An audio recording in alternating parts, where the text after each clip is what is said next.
কিডা রুইতন বিবি নাকি হাই তা কলে করে কানে যাচ্ছ বাপের বাড়ি যাচ্ছি।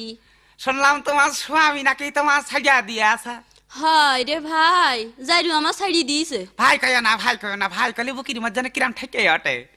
তা বিয়ে শাদি আর করবা না? তা সেরাম পালি করতাম। তা আমার দিকে তোমার পছন্দ হয় না? হাই কিন্তু তোমার আবার ওই যে একটা দোষ আছে, কথা কথি গেলি জিবি বেরি যায়। তোমারও তো একটা দোষ আছে, তোমার 3 বার বিয়ে হইলে আর আমার জিভে বেরিয়ে যায়। তাই সে আমরা একটা কাটাকাটি কই জানি।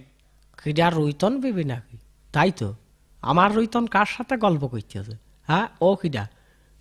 এই রুইতন তুই চিনিস নাকি? হারে ওই মুখ চিনা চিনি আর কি, তা চিনি আর না চিনি তা তোর কি? আমার আবার জ্বালা বাইতে যাচ্ছে। আমি আড়ালতে সব শুনলাম তুই নাকি ওর সাথে বিয়ে